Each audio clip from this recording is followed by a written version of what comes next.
Drive My Car, which he did a couple of years ago, and he has several albums out. So if you like that kind of music, that's what he does. We also make a few podcasts. Any .NET Rocks listeners in the room? All right. And I also make an IT show called Run As Radio, so I'm an equal opportunity podcaster. Thanks so much for coming out this morning, guys. I hope you're not having too much fun in Vegas. It can get a little distracting. You've got another full day ahead of you. A couple of things to call out. Anybody getting an Xbox One today? So that's tonight at the exhibit hall. We're also going to be giving away the cruise today at 6:15 p.m. sharp. So please be on time. And we'll be doing the draw for that. And that's all the housekeeping I've got. Again, these are your sessions. Go to the ones you want to go to. Try something new today. There's many, many things to see. I know our Xamarin sessions have been doing especially well because enterprise mobility is incredibly important, and that's a big piece of the keynote today. I'm here to introduce Brad Anderson, the Corporate Vice President at Microsoft for Enterprise Mobility, so I'll bring him up here right now. Come on up, Brad. Thank you.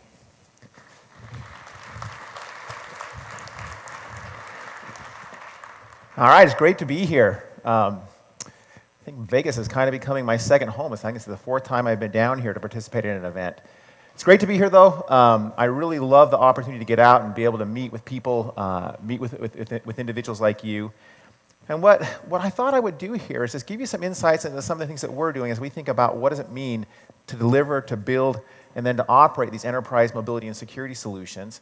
I'm going to walk you through some of the things that we're doing. I'm going to walk you through some of the things that we are building, that as you're building your applications, if you're developers or if you're the IT and you're operating it, help you understand some of the things that we're doing that'll help you, and then talk about how these things come together. Now, first of all, just to give a little context, I really do believe these trends that we're seeing of cloud, of mobility, are really the most transforming trends, the most impacting things we've certainly seen in our lifetimes. We've gone through these different trends where there was, mainframe to x86 to the web to, just go down through these different trends. These two are linked, and I think that they're the most impactful things that we'll ever see in our lifetime.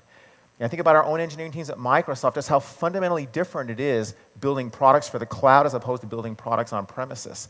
How we build for mobility and how users use these mobile solutions.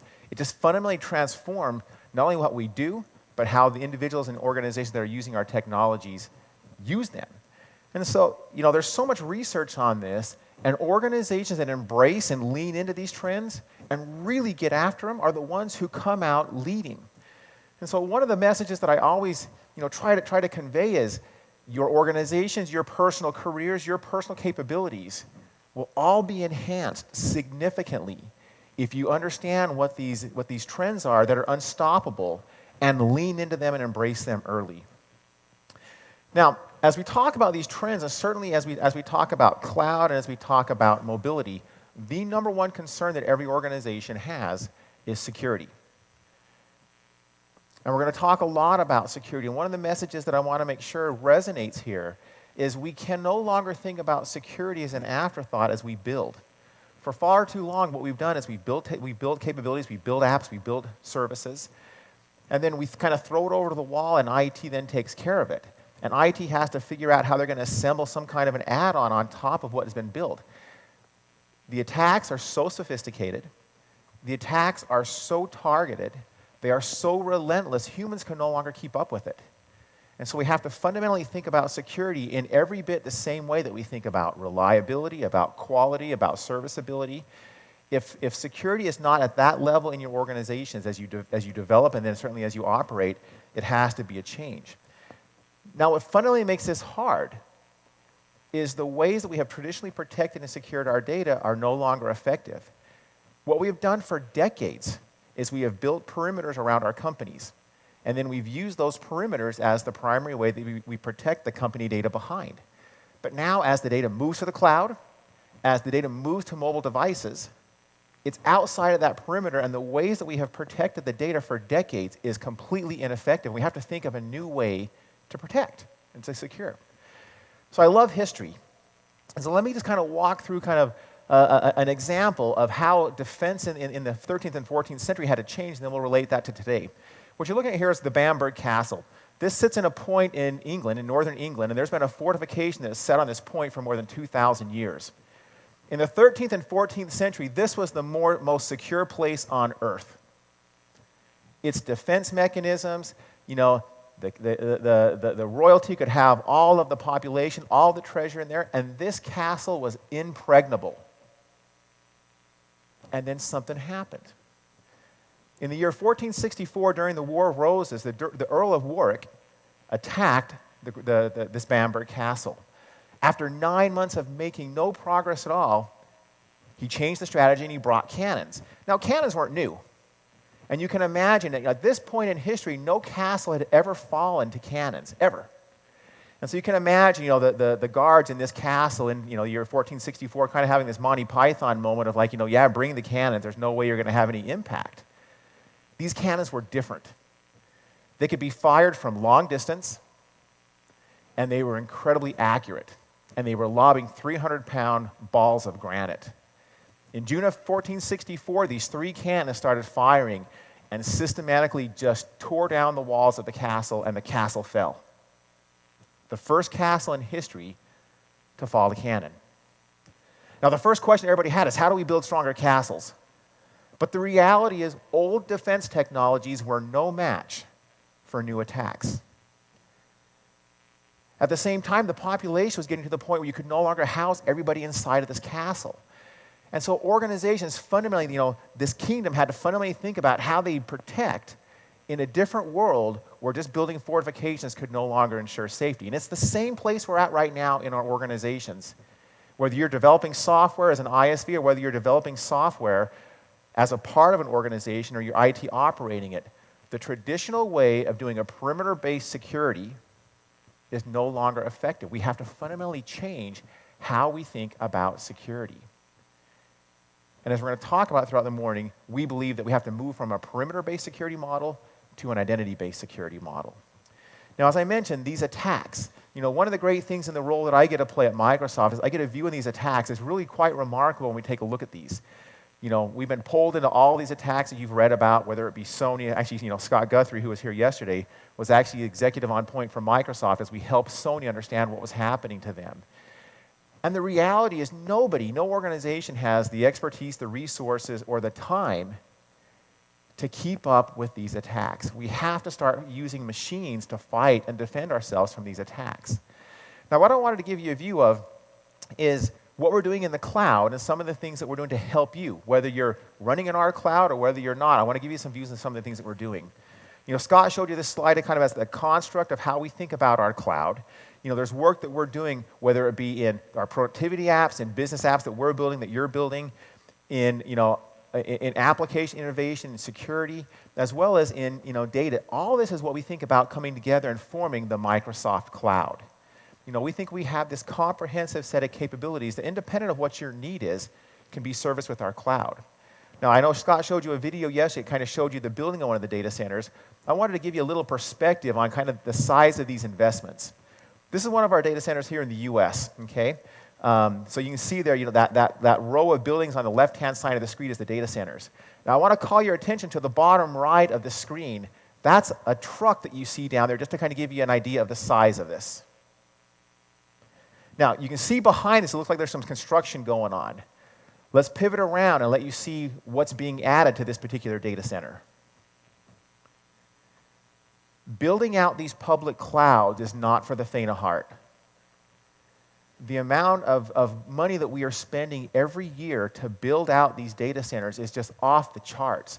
As I watch every single day how much capacity we're having to add around the world and the number of new data centers that we're opening, it is absolutely mind-boggling. But it gives you unparalleled capabilities. There are things that we can do up in the cloud that we've never been able to do before. They're going to help you, again, whether you're a developer or whether you're an IT organization. Azure today has got 34 regions. We're opening up more, it seems like, every week. We take the view that there are some data centers that we're going to operate. There are other data centers, for example, our data center in Germany, that we don't operate. It actually is operated by T-Mobile. And we have to do that because the sovereign laws in Germany require that not even Microsoft employees operate that data center. And so we're doing the work and giving you the platform to develop on and then host your services on that takes into consideration the unique needs of each country, of each geography, so that you can develop your applications once and then let us help worry about all the regulations, all the compliance that you have to have to be on. Now, identity is the absolute most important part of what I think you need to be concerned about, whether you're a developer or whether you're an IT professional. And in fact, as we talked about with that Bamberg Castle example, we have to move from a perimeter-based security model to an identity-based security model. There's some fascinating data points on this, but identity has become the new control plane.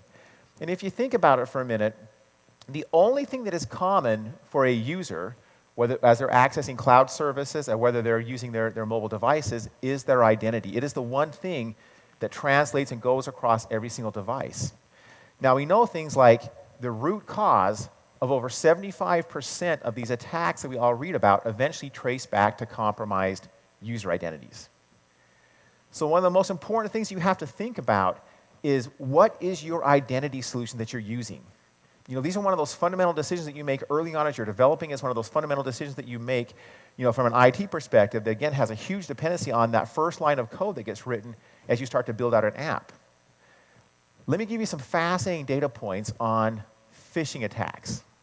There's some research that's just been completed that helps us understand how vulnerable and susceptible people are to phishing attacks. And the most disappointing thing of the most recent data is the percentage of people that fall for these attacks has actually increased. So here's what the latest data says.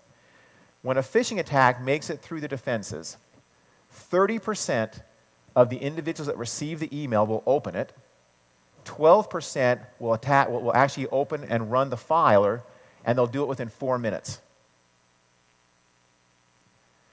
So how sure are you with what you're building, with what you're operating, that you can guarantee that it's only the people that should be accessing the service are accessing the service? How confident are you that it's not somebody masquerading as an appropriate individual because they've compromised or purchased somebody's user account and password? Okay, I think this is the most fundamental thing that every one of us has to think about, because identity is what unlocks the world, but it also is the primary attack vector that every attack comes through.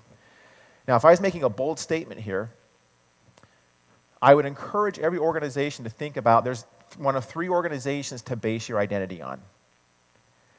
And I say that because these 3 organizations spend billions of dollars every year to make sure the identities that they're hosting are protected. And that's Microsoft, Google, and Facebook. As a developer, as you're building your applications, when you make that decision, are you going to build your own identity management solution? Are you going to federate with somebody else? Are you going to integrate with one of these platforms? Integrate with one of these 3 vendors, one of these 3 providers, because we're doing the work to make sure that your identities are secure and safe and protected.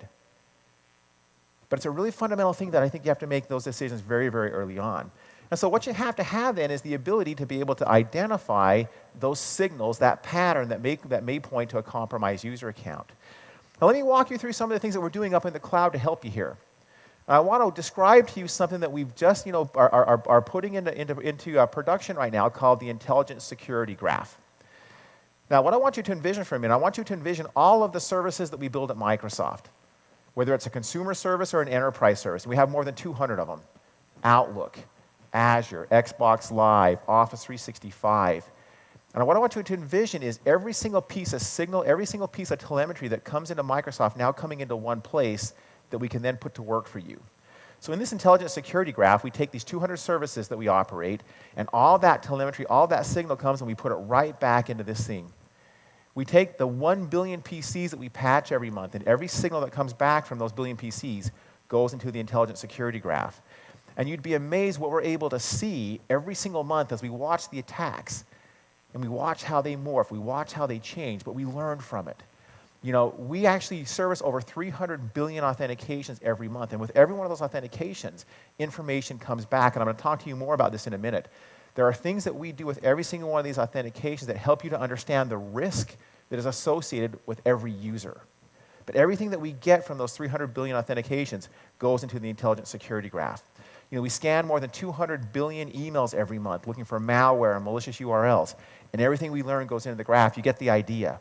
And even with Bing, we take the 18 billion pages that we scan, and all that goes into the graph. But what this then builds is this incredible environment where we have so much data. We have data on attacks, we have data on malware, we have data on authentications, and all this comes together in a way that it now gives you this palette with machine learning and data analytics and artificial intelligence that you can use to make sure that the identities are who they say they are. The people are who they say they are. And this is just fundamental, I think, to everything that we're doing. Now, what I wanted to show you here is I wanted to give you a view into this intelligent security graph and give you two kinds of ideas to think about, again, whether you're IT or whether you are developers. And so let's give you a view on this. And so we're going to go to B here, everybody, if you can go to that one. And of course, I got to put the right password in. Okay, so what you're looking at here is the Azure dashboard. There's two things I want to show you here. The first thing I'm going to show you here, this capability called Azure Privileged Identity Management. One of the quintessential challenges every organization has is you have individuals who have administrative privilege who don't use it and it's not necessary.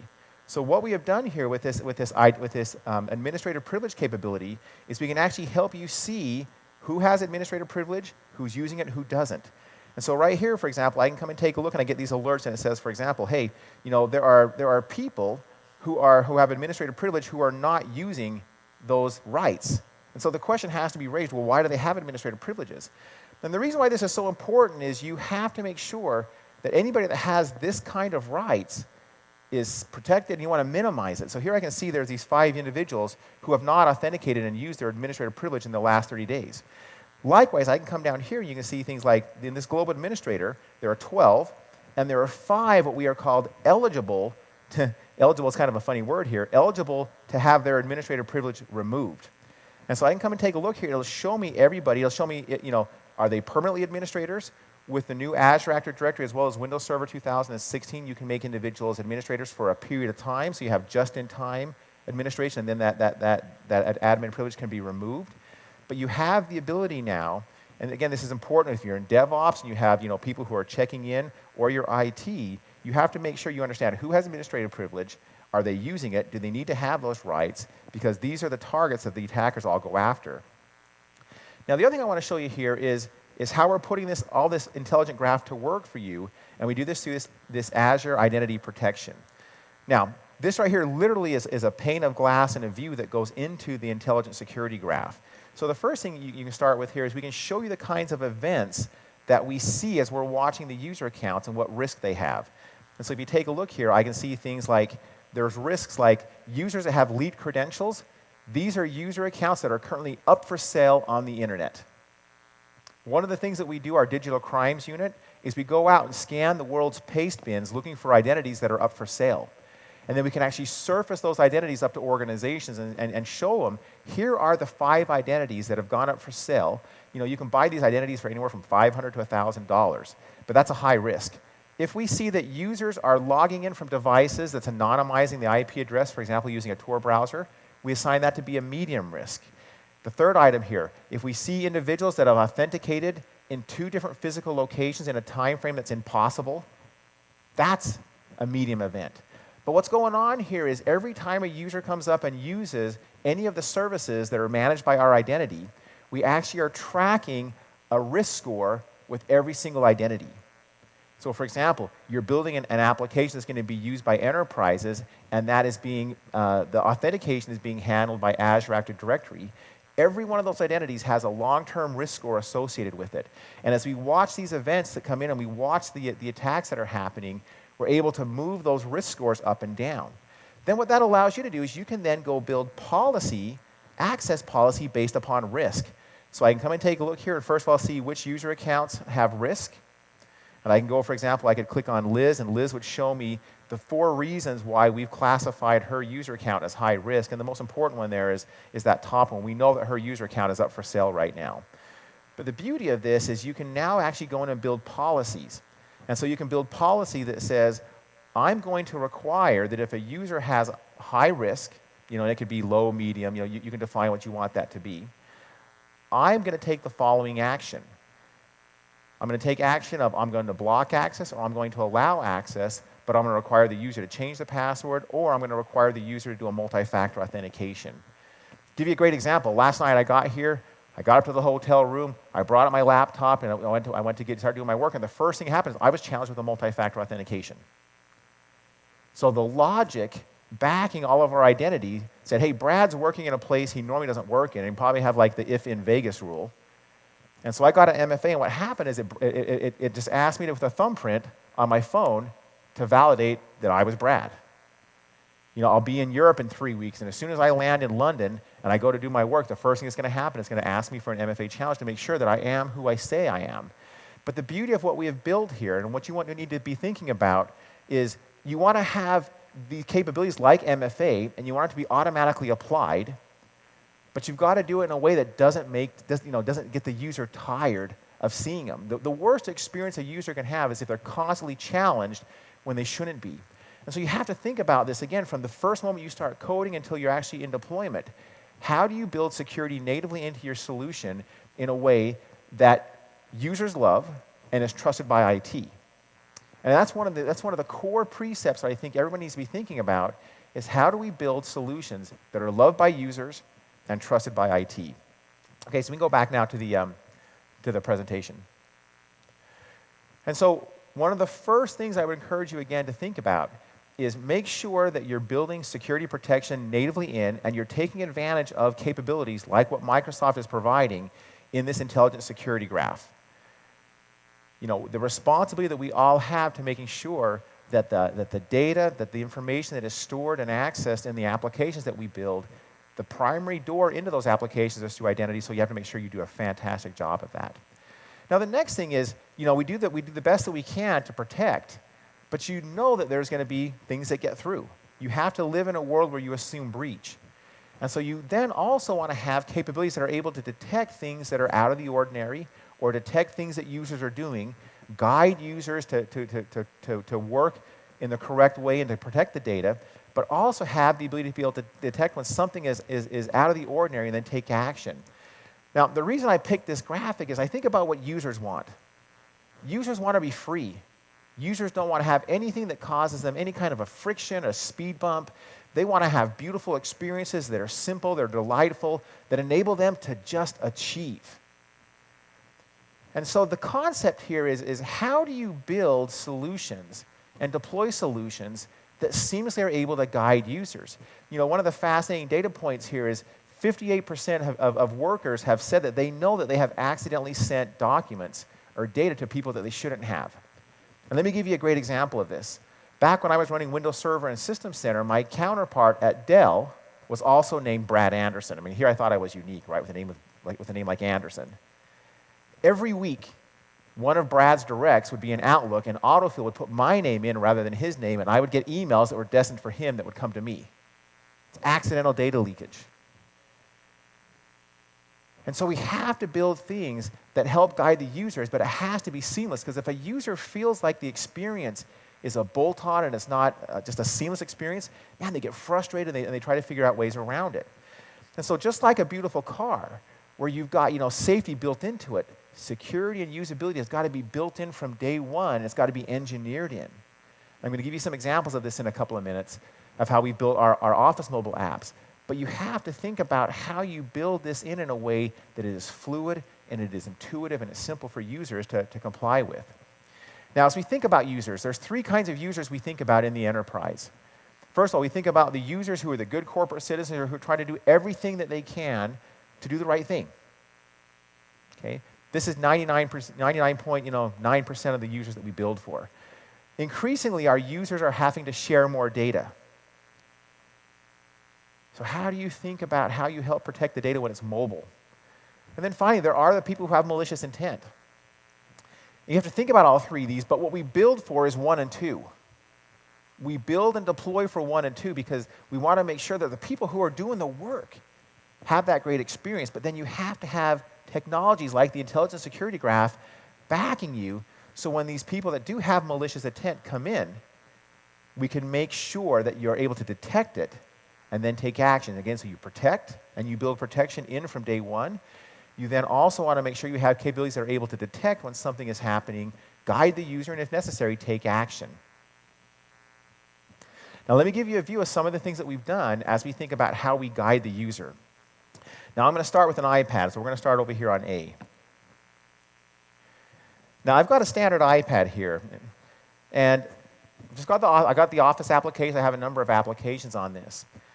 Now, what we want to do here is we want to give the user the ability to be able to use their device how, where, when they want to.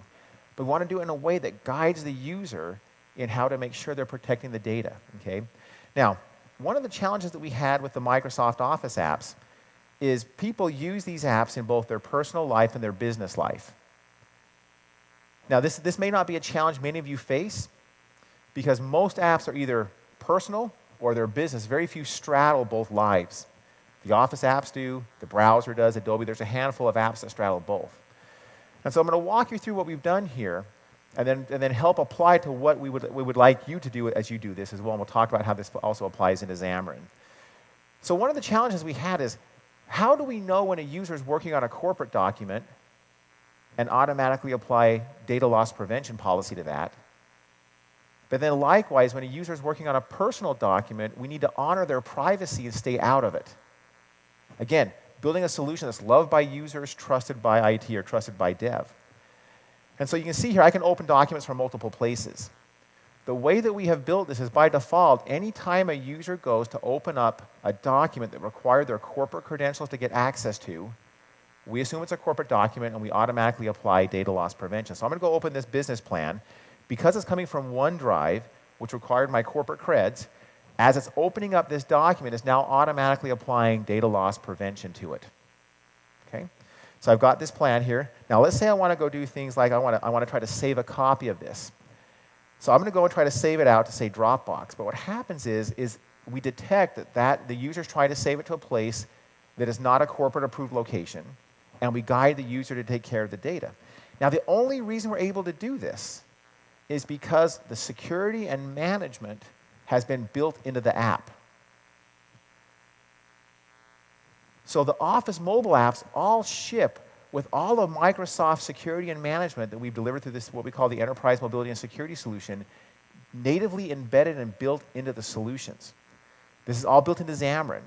And so as you're using Xamarin and you're building your applications, as you finish up that and you build your apps, you can have them automatically be enabled to have this kind of control built into the applications.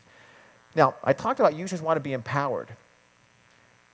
So users expect to be able to do things like copy and paste between applications. And so if I come in here, and let's kind of show you some of the things that we've done. I'm going to select all this content. I'm going to put it on the clipboard. Now, we've put it on the clipboard because this has been built in by the engineering teams. It's on the clipboard, but it's encrypted, and only applications that are enabled to understand that encryption can open it. And so now I'm going to go back over and just go to Outlook for a minute. So I'm in Outlook. I'm in my corporate email, and I'm going to go write an email here. And just like you would expect and what users would expect, I can paste that data in, and everything works just as if it's planned, just as they want. But again, we're trying to detect and guide the user through their actions.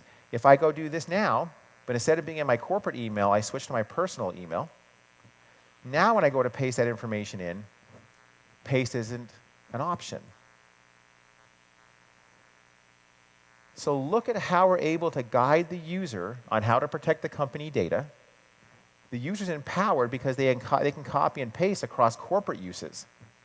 But if they try to do something like put corporate data into a personal app, they're guided not to do that. And again, the only reason we're able to do this is because we're building all these capabilities natively into the applications.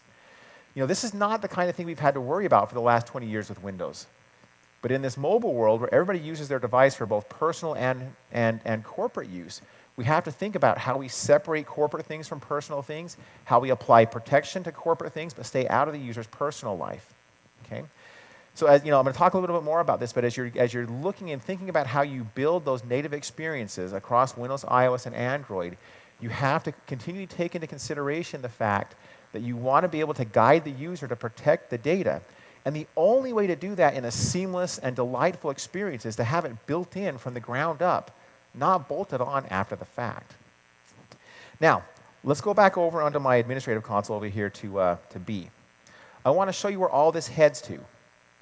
So what you're going to see here is as we switch to B, is you're going to see this is an administrative console that today is in preview.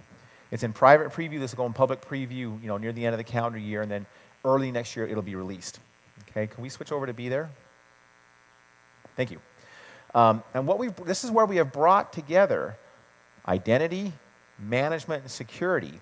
And as you're building these things natively into your applications, all of what I'm going to show you here can automatically be applied. So the concept here is we believe that organizations are moving and they're changing the set of verbs that they're using as they empower their users. Historically, as you think about how users have been managed, they've used tools like group policy and config manager, where we just basically, the device becomes domain joined and we lock it down. Where organizations are moving to, from developers all the way through IT, is they want to be able to express a set of rules that govern access to the resources and then have the system be able to enforce those rules in real time. And they want those rules to be based upon risk. And so I want to understand, is there risk based upon the identity that the user is coming in with? Is there risk based upon the device that they're using or the application that they're using? And I want to be able to, in real time, be able to determine if I should allow or not access to the service and the applications and data based upon that risk. So what you're looking at here is the new administrative console. And again, this is part of our management security solution that we build from Microsoft. And now what I can do is I can actually go and build a very, very sophisticated policy. So let me walk you through how all this works. So first of all, I can go in and I can get very specific on the apps I want this to apply to. It can apply to all apps, or I can actually go in and have this apply to specific apps. So let's say I want to go and apply this to just Exchange and to SharePoint. Here is where I think is one of the most magical things I've ever had a chance to work on. I can now express in policy and rules the access requirements to get access, to this case, Exchange into SharePoint. So I can come in here and first of all start with user risk. And again, this is part of that intelligent security graph where we have that score of risk associated with every single identity. I talk about that long-running score, but we also can do a real-time determination. We do this 1 billion times a day right now. Anytime any user comes up to access any service that is being managed, where access and authentication is being managed by Azure Active Directory, we do a real-time determination of the risk at that second in that environment of what the user and device and app is presenting. So I can come in here and say, hey, I'm going to build a policy, and I can say if the user has medium risk, I'll allow it through with certain conditions. I can then go in and say, and from a device perspective, I have requirements. I'm going to allow these operating systems to be able to access the service, and I'm going to have these requirements. Like, for example, with iOS, I'm going to say I require version 9.3.5 or above. That's the version that resolved the Trident issue that we saw get reported on iOS 6 weeks ago. I can get as specific as saying which apps I'm going to allow to access the service. Am I going to allow it to be accessed from a browser? Is it only native apps? Is it only apps that are being managed by the corporation? I can get as specific as saying network location, on a corporate network, not on a corporate network. And then you're going to see our partners fill out this blade here. Partners like Lookout, who's giving us anti-malware and vulnerabilities on iOS and on Android. But you can now get explicit and express the conditions based upon identity, device, app, location, that you will require in order to get access to these services. And then you can come out and define the conditions. And so you can say, I'm going to block access or I'm going to allow access, and I will allow access if these conditions are met. So this is work that we do in the back end with Azure. And it's all based upon this intelligent security graph where we have all of this knowledge, all of this data, all this risk analysis that we can automatically apply to anything that you build or you operate. And so I made that statement early on about as you're developing your applications, there are some fundamental decisions that you have to make. And one of the most important ones is what identity are you going to use? And you want to have this kind of technology backing your security models. Again, whether you're in development or whether you're in IT, protecting the identity, making sure that you're super solid and being able to guarantee that only the users who are authorized to access are the ones accessing it is just a core part of everything that you need to do. Okay, let's go back to the PowerPoint if we can. Okay, so we talked about protect and making sure that you're protecting the front door. We talked about detect, and the importance in both protect and detect of having these things natively built into your solutions is paramount. Okay, to kind of give you some more idea on this, we've had a chance to really dive deep into this particular issue that got reported on iOS because we're an investor in Lookout and we're a strong partner of theirs. One of the fascinating things about this, and I don't know if everybody here has had a chance to look at this, But this was software that was developed by an Israeli company who's actually owned by a venture capital firm in Silicon Valley. 250 employees. This is enterprise software. I mean, this vulnerability, this attack was enterprise software. Since this has come out, there have actually been invoices published, one of them from the Chilean government, where they went and purchased, I think it was 300 licenses for $8 million. There was volume discount. There was software assurance and maintenance, 24/7 support. And so it used to be that if you had IP or you had something of value that others wanted to attack, they had to have the capabilities, the skill set to attack you. All they have to have now is money. All they have to have is money, and they can go out and purchase on the market capabilities that are sophisticated, that are targeted, and it's backed, just like Microsoft backs our enterprise software, these attacks are backed by enterprise organizations. And so we have to just fundamentally understand that as we're building our applications, and Scott went through a bunch of the building blocks yesterday about how you can use Azure, my focus here has been on what we're going to do to make sure we give that users that great experience and at the same time build in the security. Now, as you're thinking about the apps you're building, you really kind of have three approaches you can build. And left to right, historically it's been less cost, but a less delightful experience for the user. You can build web apps, you can build native apps where that code is all platform specific and there's no shared code, or you get to the right model, which is what was so attractive to us about Xamarin. And so with Xamarin, you get to this point where you can literally have a significant amount of your code that is shared across the three platforms. We actually use Xamarin as some of the technologies that my team builds. And it is so awesome to have 60-70% of your code common across all the platforms. What it does to your cost, what it does to your agility, what it does to your ability to rapidly get out rich, sophisticated, delightful applications in a way that is cost-effective and quick. Xamarin is fundamentally, I think, changing how we think about how this should be done. And I love talking to Nat and Miguel about this because, back when they formed Xamarin back in 2011, 2012, if you think about back then, everything was going towards, everything is HTML5, everything's going to be web apps. And they said, no, we actually think the world's going to go native apps. They're going to want to have those rich applications on each of the platforms. And so they went against the grain when they formed Xamarin. And I think what they did has just been incredible. And so, if you haven't had a chance to spend time with them, I highly recommend that you do that this week and start using it. It's been a godsend for our team.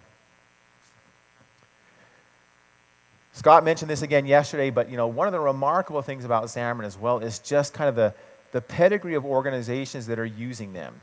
And I think one of the things that all of us look for is, okay, we've got a great solution, tell me who's using it, because I want to make sure that it delivers what it needs to deliver. So I think everybody can be super, super secure and confident that Xamarin delivers a great solution. So we talked about protecting the front door, we talked about detecting the ability to be able to detect, guide your users as well as be able to take action. But you also need to be able to respond, okay? The picture here that you see is actually a picture of our digital crimes unit. Okay? It's actually a photograph of the organization and some of the space where they work at. This digital crimes unit is fascinating for us. They've got a pretty, maybe you could call it a lightweight charter. Protect Microsoft, protect the world. All in a day's work, right? It's fascinating what they do. They actually get trillions of pieces of data from billions of devices every single month. And they bring into us understandings, knowledge, intelligence, trends about what is happening that we're then able to build into our capabilities, build into our technologies, build through the machine learning, the things that help us to protect, detect, and then ultimately respond. I love this quote from the FBI, and this is from James from the former FBI director. There are two kinds of organizations. Those who have been hacked and those who haven't admitted it. You have to assume breach. You have to assume that the work that you have done, whether it's building an application or whether it's deploying an application, you have to assume that you've been breached, and you have to have the capabilities that help you identify the patterns, that identify the attack. And there really are a handful of questions that you always want to be able to answer. How did it come in? Who did it attack? How did it spread? And what's the impact? Because ultimately, when these things happen, you have to be able to, as quickly as you can, be able to get to the root cause of what has been seen, what has been stolen, what's the impact of the company, what's the impact to your company's customers. Now, what the data on this tells us is when a breach occurs, it's over 200 days before most organizations actually identify that there has been a breach. And then it takes over 90 days to even find out what the impact is. And while that's all happening, there are all of these compliance rules that when these attacks happen, if customer information has been stolen, you have a responsibility to announce that to the world and announce what you're doing about to solve it. So fundamentally, as you think about what modern security is, what modern risk is, what expectations are of our end users or customers that are using the solutions that we build and deliver, giving them confidence that we have built everything to protect the company, to protect our customers' assets, is every bit important, if not more important, than the other illities that we've focused on for so many years as an industry. Okay? And so some of the things that we've done here have to do with all the signal and the telemetry that come back. But also one of the fascinating things here is when you dig into how these breaches get in, more often than not, they come in through a door that's been opened that we all know about, but just has not been closed. Okay? And this is where this intelligent security graph becomes so important. Think about this working in the back end 24/7, every second of every minute of every hour of every day, protecting your organization, protecting your creation, protecting your engineering, protecting your services that you've delivered. It's constantly looking at all the data that comes in, and we get in hundreds of gigabytes of data every minute from all these services. And you want this kind of backing behind your apps, behind your services, behind what you're building for the world. Because you cannot do this on your own. And so you want to have machines fighting on your behalf 24/7. And these are some of the things that the cloud has enabled us to do that we've never been able to do in the past. So let me give you a view of a couple of things that we do here. And I wish I had so much more time on this because, it's just one of those pieces where there's just so much to dig into this. So I'm going to come back here. Let's go to B, if you would. And I'm going to show you some of the things that we have done from a management perspective of your back end. Okay, so a lot of what I've spoken about so far this morning has really focused on things that we have done on devices, things that we have done on identity. What I want to show you now is some of the things that we're doing on the back end that as you build your applications, you deploy your applications and services, some of the things that we can do to help you. So what you're looking at here is what we call the Operations Management Suite, or OMS. OMS gives us the ability to be able to secure, protect, manage, predict, capacity, all these things on physical deployments, virtual deployments, VMware, Hyper-V, AWS, Azure, Windows, Linux. So you have a rich set of capabilities now where you have a service operating in the cloud that is you're developing and then operating your application and services in the cloud, and that cloud could be, again, on-premise or up in a public cloud or with a service provider. We have built effectively System Center that we did for the last 15 years, but in the cloud, and it's called OMS. And so just let me give you a little bit of a tour here of what it is that we're doing. And so you can see here, this is the dashboard, and these dashboards are all customizable.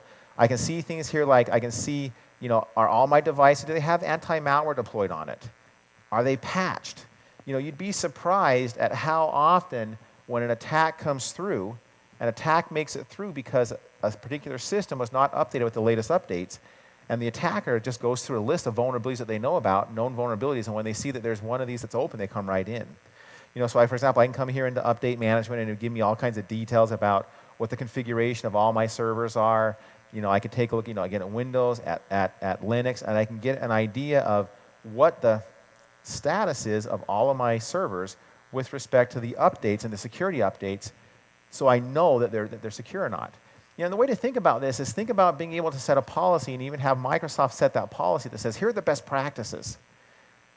And then have that constantly scanning all of your systems, all your VMs, all the things that you've built and deployed, and coming back and proactively telling you when there is something that is not up to the security bar that it needs to be. Now, one of the things I love about this is we're also pulling together lots of different information. So I come here under security and audit. And here in security and audit, I'm able to now get a view really quickly of all the things I should be thinking about to make sure that my systems, my back-end systems, whether it's physical, virtual, a VM running in a public or private cloud, is secure. And so I can take a look here over on the left-hand side here. You can take a look at different aspects of it. Let me kind of show you some of the things that we're able to do. I can come here and click on threat intelligence. And again, this is where we're now pulling in information from that intelligent security graph. What you're seeing here on this map, those orange boxes are inbound malicious traffic. Okay, thank heavens on this one I don't have any red boxes, because that would be outbound traffic where somebody is exfiltrating data from your organization. But I can come click on any one of these and it'll actually show me what it is. And so over here I can see that, hey, we're 50% confident that you are being contacted from a bot called Keybase, and that you've got services, you've got VMs, you've got instances that are being contacted by this and being probed. You can come over here and take a look. You can actually see the country of origin where these are coming from. Okay, actually pretty representative. But you can actually see now in one place all the inbound attacks, all the inbound traffic, all the probing that's happened, and if there's anything that's actually going out of the company. And we do that all through this OMS and the work that we're doing here. I can actually go take a look at my identities. And from an identity perspective, I can now go get a view of what's happening with who's trying to access the back end. So I can see, for example, here, there have been 22,000 invalid username and password pairs that have been passed in. I can take a look at it by user account, and you can actually take a look here and see which user accounts are that somebody is trying to probe. Likewise, you can come over here and you can actually see the logins over time, and you can see from a time graph successful and unsuccessful authentications. Again, trying to give you the information that you need to have to make sure that you're confident that everything you've built and deployed is secure. And then likewise, the things that we talked about before, things like the update assessment, the anti-malware assessment, all that comes up in one place. But what I think that this does for organizations more than anything else is it gives you that one control plane that gives you a view. If I go back again to the main landing page here, it gives you one landing page for all the services that you're operating on-prem, in the cloud, virtual, physical, Windows, Linux. And it helps you understand capacity. It helps you understand what's happening with identities. It helps you understand what is happening with the configurations. Now, the key part about this is you can also take action. So let's go back here into security and audit. And let's go walk you through some things. So I can go take a look, for example, here in identity and access. And I could go take a look at things like, these administrator accounts that somebody has been probing. What this is now taking me into is it's taking me into a log analytics solution. And you can actually see here the actual log events that are these administrator attempts to be authenticated. And you can actually see what the string is here. You can go search on it. The cool part about this is you can actually here go and now create alerts to take action. So right here, you could go do things like, I want to get an email. I want a webhook or a run book. But I can now actually go out and configure automation. And so in this concept of protect, detect, and then take action, I can go out in a policy-driven way with all this information that's flowing into the cloud, all this information that's being collected, and then with the machine learning and analytics of Azure, helping you to identify what's happening with your assets, automatically configure that to take action. Pretty interesting. What do you think? Okay, that's the operations management suite. And so those of you who are developing in Azure, as you go up to Azure, you've seen some new things get added over the last several months, like monitoring natively built in for your Azure apps. That monitoring capability is actually part of this OMS solution, and this just builds upon everything that you've seen there. Okay, let's go back to the presentation if we would. And so the concept here again is from the ground up, we have to make sure that we're doing everything that we can to build that environment that is delightful to users, but then trusted by IT and trusted by dev. So where do you get started on all of this? Okay. And the key thing here is you've just got to go do it. If you're not leaning into these trends, if you're not leaning into developing these new cloud apps in the public cloud, that'd be the first place I would encourage you to go start. Use your MSDN subscription, start using some of that free Azure capacity.